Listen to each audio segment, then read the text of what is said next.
నమస్కారం, లక్ష్యం టీవీకు స్వాగతం. నా పేరు ఆకాంక్ష శర్మ.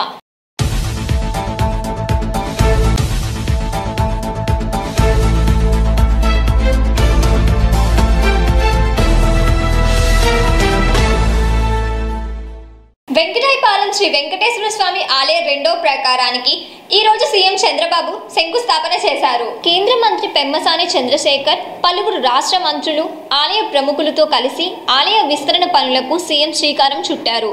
దేవతల రాజధాని అమరావతి అని, మన రాష్ట్రంలో కలియుగ దైవం వెంకటేశ్వర స్వామి అవతరించడం అదృష్టమని చంద్రబాబు అన్నారు. 25 ఎకరాల ఆలయం విస్తరించినట్లు ఆయన వివరించారు. ఈ కార్యక్రమంలో టీటీడీ బోర్డు చైర్మన్ అయినటువంటి బిఆర్ నాయుడు గారు, కేంద్ర మంత్రి పెమ్మసాని చంద్రశేఖర్ గారు, ఎండోమెంట్ మినిస్టర్ అయినటువంటి ఆనం రామనారాయణ రెడ్డి గారు,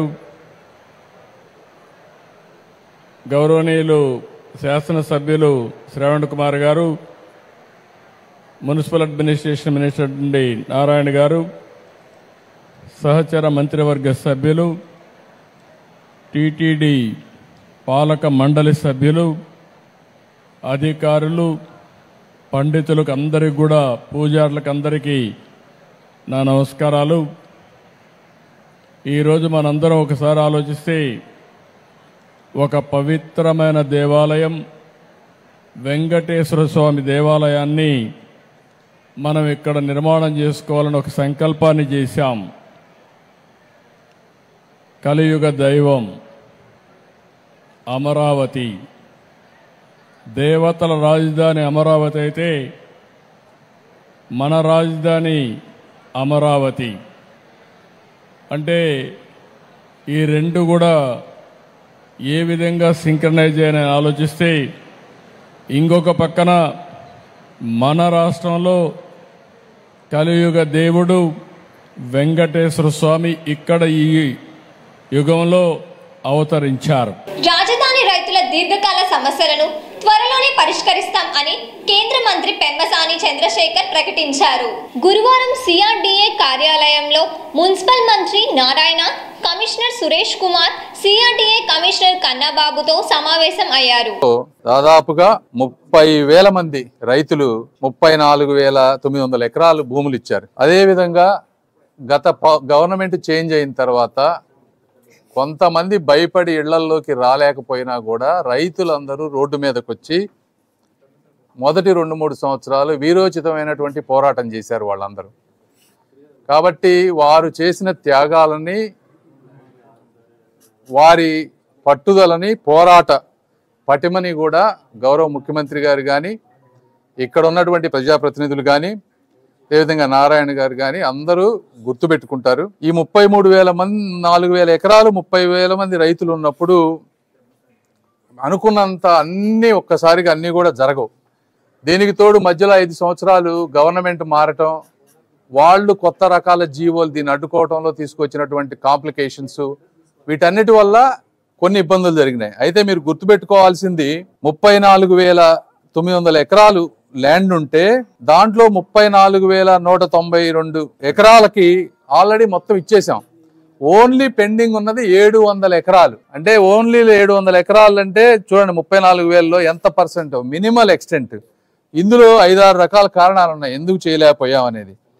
ఒకటి, లేఅవుట్ యూటిలైజేషన్ ఉండవల్లిలో ఫైనలైజేషన్ అవ్వకపోవడం వల్ల 300 ఎకరాలు, లంక గ్రామాల్లో ఇష్యూస్ 166 ఎకరాలు, కోర్టు లిటిగేషన్స్ అంటే ఫ్యామిలీ తగాదాలు కానీ రకరకాల కారణాలతో ఒక 80 ఎకరాలు, అసైన్డ్ ల్యాండ్స్ అంటే పేదలకి పట్టాలు ఇస్తే అది వాళ్ళు అమ్ముకున్నాయి దాదాపుగా 37 ఎకరాలు, ఇలా ఇంకా కొన్ని 80 ఎకరాల వరకు జరుగుతాం. ఈ రోజు పశ్చిమ నియోజకవర్గంలో 15 కోట్లతో పలు అభివృద్ధి కార్యక్రమాలకు ఎమ్మెల్యే గల్లా మాధవి శ్రీకారం చుట్టారు. గురువారం పశ్చిమలోని 7 డివిజన్లలో సీసీ రోడ్లు, డ్రైవింగ్ కలవట్టుల నిర్మాణానికి ఆమె శంకుస్థాపన చేశారు. పశ్చిమ టీడీపీ నేత సింగంశెట్టి వీరయ్యతో కలిసి ఆమె ఆయా డివిజన్లలో శంకుస్థాపన చేశారు. గత వైసీపీ హయాంలో అధ్వానమైన రోడ్లను ఆధునీకరిస్తున్నాం అన్నారు.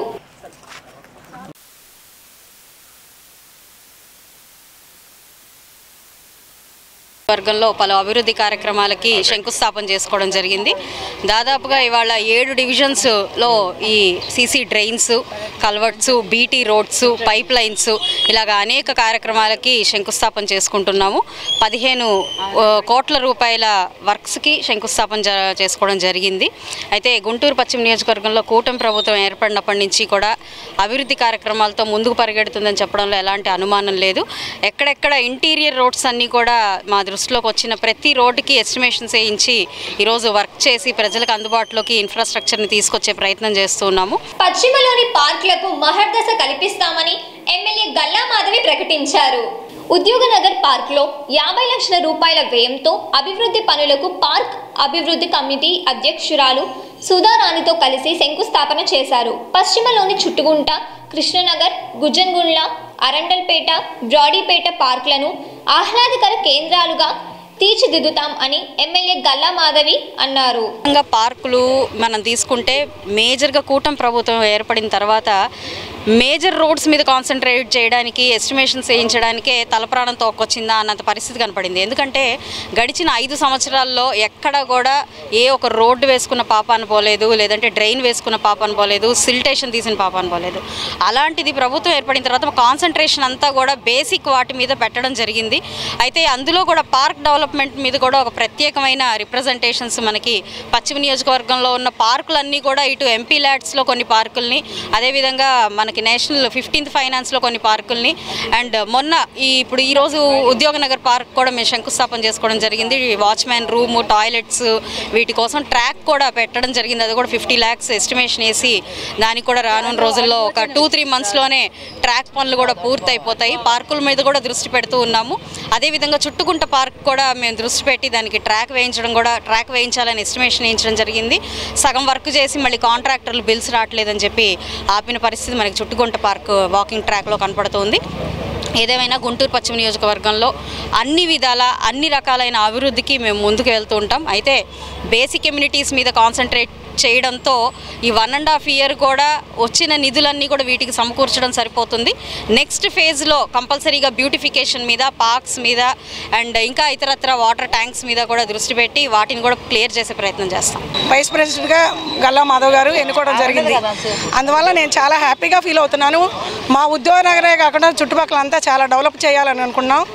కొంతమంది నీళ్లు ఇటు రాకూడదు, అటు రాకూడదని చాలా ప్రాబ్లమ్స్ క్రియేట్ చేస్తున్నారు. కానీ కలుపుకోవాలని నేను చాలా విశ్వ ప్రయత్నం చేస్తున్నా. కానీ వాళ్ళు చాలా అడ్డుపడుతూనే ఉన్నారు, పిటిషన్లు పెడుతూనే ఉన్నారు.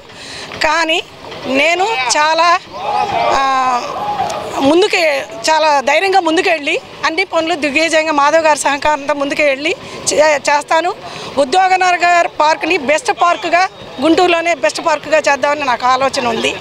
మేడం గారి సహాయంతో అన్నీ చేస్తాం. ఇప్పుడు మేము ఉద్యోగనగర్ పార్కులో వాచ్మెన్ రూము, ఒక గ్రంథాలయము, ఒక యోగాది రూము అన్నీ కట్టి తర్వాత మళ్ళీ మాధవ్ గారిని పిలిచి మంచి ఒక పార్కుగా అభివృద్ధి చేద్దామని అనుకుంటున్నాము. ఎవరు అడ్డు వచ్చి ఏది పెట్టినా ధైర్యంగా ముందుకు సాగుతాను. నా వెనకాల మా కమిటీ ఉన్నారు, ఉద్యోగనగర్ అందరూ ఉన్నారు. ఎవరికి ఏ బెదిరింపులకు దడిచే ప్రసక్తే లేదు. ఒక లేడీగా చెయ్యగలదు, చేస్తానని నిరూపిస్తాను. అది ఉద్యోగనగర్ అంటే ఏంటో కూడా తెలుస్తుంది అందరికీ. పొన్నూరు రోడ్లో రియల్ ఎస్టేట్ రంగం అభివృద్ధి చెందడం హర్షదాయకం అని ఎమ్మెల్యే నసీర్ అన్నారు. 50వ వసంతోత్సవ వేడుకను కాపులంతా జయప్రదం చేయాలని కాపునాడు నేత ఎర్రగోపు నాగేశ్వరరావు పిలుపునిచ్చారు. ఈ కార్యక్రమం ఈ నెల 30న విజయవాడలో జరుగుతుంది అన్నారు. అభివృద్ధి చెందుతున్నటువంటి గుంటూరు ప్రాంతంలో ముఖ్యంగా గత 10 సంవత్సరాల నుంచి రియల్ ఎస్టేట్ రంగం పుంజుకుంటున్నటువంటి పరిస్థితులు ఉన్నాయి. ఈరోజు యువత ఉపాధి కోసం ఎదురు చూడకుండా వారి ఆలోచన విధానం తగినట్టుగా సొంత వ్యాపారాలతో, సొంత ఎంటర్ప్రైజెస్తో ముందుకు రావడం చాలా సంతోషం. అందులో భాగంగానే ఈరోజు సోదరులు ఎంఎస్ ఎంటర్ప్రైజెస్ పేరుతో రియల్ ఎస్టేట్ కన్సల్టెన్సీ పేరుతో మున్నా గారు మరి వారి మిత్రుడు ఆరిఫ్ గారు కలిసి ఒక కన్సల్టెన్సీని ఏర్పాటు చేయడం. ఎందుకంటే గుంటూరు నగరంలో వ్యాపార అవకాశాలు విస్తృతంగా ఉన్నాయి. ప్రతి ఒక్క ఏరియాలో కూడా రియల్ ఎస్టేట్ రంగం పుంజుకుంటూ ఉన్నాయి. కొత్త అపార్ట్మెంట్స్, వెంచర్స్ వస్తూ ఉన్నాయి. కాబట్టి ప్రభుత్వం కూడా అనేక రాయితీలు, ముఖ్యంగా రియల్ ఎస్టేట్ రంగాన్ని మరింత అభివృద్ధి చేసేటువంటి విధంగా నాలా యాక్ట్ కానీ అలాగే అనేక అమెండ్మెంట్స్ తీసుకొని వచ్చి ఈ కూటమి ప్రభుత్వం ఏర్పడిన తర్వాత రియల్ ఎస్టేట్ రంగాన్ని మరింత అభివృద్ధి చేస్తూ గుంటూరు నగరాన్ని కూడా అభివృద్ధి చేసేటువంటి దిశగా ముఖ్యంగా ఈ పొన్నూరు నగరం పొన్నూరు రోడ్లోని అనేక డివిజన్స్లో అభివృద్ధి కార్యక్రమాలు విస్తృతంగా జరుగుతూ ఉన్నాయి.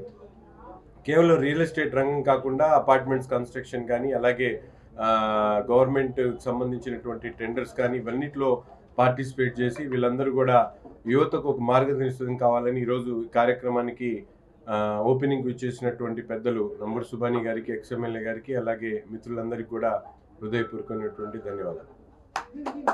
కాపునాడు 50 వసంతోత్సవ బ్రోచర్ను ఈ రోజు కొత్తపేటలో కాపునాడు నేతలు విడుదల చేశారు. ఎంఎస్ రియల్ ఎస్టేట్ నూతన కార్యాలయాన్ని మాజీ ఎమ్మెల్యే నంబూరు సుబాని, మాజీ deputy mayor Ghouse, corporator Sankuri శ్రీనివాసరావుతో కలిసి ఎమ్మెల్యే నసీర్ ప్రారంభించారు. ఈరోజు కాపు నాయకులు, Andhra Pradesh industrial development corporation chairman వారి చేతుల మీదుగా స్వర్గీయ వంగవీటి మోహన్ రంగారావు గారు ఏదైతే ఆ రోజున స్థాపించారో కాపునాడు, ఆ కాపునాడు యొక్క 50 సంవత్సరాల సిల్వర్ జూబ్లీ మీటింగు ఈ నెల 30వ తారీఖు విజయవాడ జింకానా గ్రౌండ్స్లో సాయంత్రం 6 గంటల నుంచి 9 గంటల వరకు జరుగుతుంది.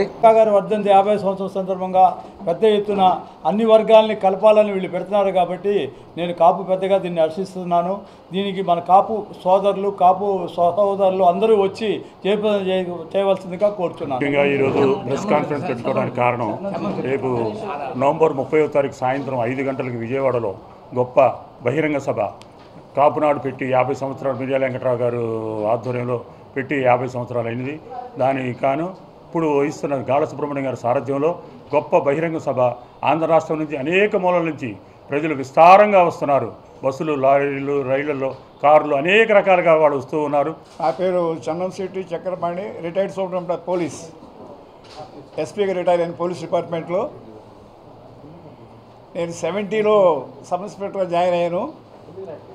85-86లో గుంటూరు టౌన్ సీని. నేను గుంటూరు టౌన్ సీ ఉండగా మిర్యాల వెంకటరావు గారు, రావు గారు, గాఢ సుబ్రహ్మణ్యం గారు, అట్లాగే వెంకటేశ్వరరావు గారు, వీళ్ళంతా కూడా శ్రీశైలంలో కాపు కళ్యాణం కట్టాలని చెప్పి అంతా ఒక యూనిట్గా తిరిగేవాళ్ళు. ఆ రోజుల్లో వాళ్ళ స్థాపికులు అన్నమాట, కాపునాడు స్థాపించిన వారు. నా వంతు కృషిగా అంటే మేము పోలీస్ డిపార్ట్మెంట్లో క్యాస్ట్ అడగం, క్యాస్ట్ పరంగా పనిచేయం. మా కాపు పెద్దలు, జాతీయ నాయకులు ఎర్రగోపు శ్రీనివాసరావు గారికి, బొందలపాటి వెంకట్రావు గారికి, ఎర్రగోపు నాగేశ్వరరావు గారికి, సుబ్బారావు గారికి, అందరికీ నా ప్రణామాలు. నా పేరు తోట కోటేశ్వరరావు అండి. కాపు జిల్లా ట్రెజరీగా ఈ మధ్యనే 1 నెలలో నేను తీసుకోవడం జరిగింది. ఇంకో విషయం ఏంటంటే, నేను విన్నవించుకున్నది ఆంధ్రప్రదేశ్ కాపులకి, కాపు నాయకులకి, కాపు సంఘాలకి ఒక్కటే విన్నవించుకున్నాను, చేతులెత్తి నమస్కరిస్తున్నాను. అందరూ ఏకతాటిపై రండి. రేపు 30వ తారీఖున ఆ మీటింగ్ మీరందరూ ఏకమైతే, ఒకటైతే ఆంధ్రదేశం మన వైపు చూడాలి, చూసుద్ది, ఉలిక్కి పడాలి. ఆ విధంగా నేను మిమ్మల్ని అందరినీ కూడా వేడుకుంటున్నాను, విన్నవించుకుంటున్నాను. మీరందరూ ఒకే తాటి మీద రండి. కాపు సంఘ నాయకులారా, 70 సంఘాలకు పైన ఉంది. గడ్డిపోచ ఒక్కటైతే ఎగిరిపోద్ది. గడ్డిపోచ అన్నీ కలిస్తే ముక్కి పిడికిలవుద్ది. అది గుర్తుంచుకోండి. కాపు నాయకులారా, దయచేసి మీకు చేతులెత్తి ప్రణామాలు చేస్తున్నాను. రండి రండి రండి. విజయవాడ నవంబర్ 30వ తారీఖున కదలండి. సముద్రంలాగా, కడలి సముద్రంలాగా కదలండి. కాపు నాడు, కాపు జాతి అంటే ఆంధ్రదేశంలో ఒక గుర్తింపు తెచ్చే విధంగా 1988న ఏ విధంగా అయితే దిగ్విజయంగా రంగా గారి ఆధ్వర్యంలో జరిగిందో అదేవిధంగా జరిపించాలని చెప్పేసి మీ అందరూ కూడా చేతులు ఎత్తి నమస్కరిస్తున్నాను. కాపు నాయకులారా, ముఖ్యంగా నాయకులకే చెప్తున్నా, విడిపోబాకండి. ఎవడు కాడు విడిపోయాడనుకో పలసన పడిపోతాం, తొక్కేస్తారు. అందరూ ఏకమైతే ఉక్కి పీకిలా అవుద్ది. రండి అందరూ, రండి రండి. బస్ అందరికీ నమస్కారం అండి. ఈ రోజు వార్తలు ఇంతటితో సమాప్తం. మరో బులెటిన్లో మళ్ళీ కలుద్దాం. అంతవరకు సెలవు. నమస్కారం.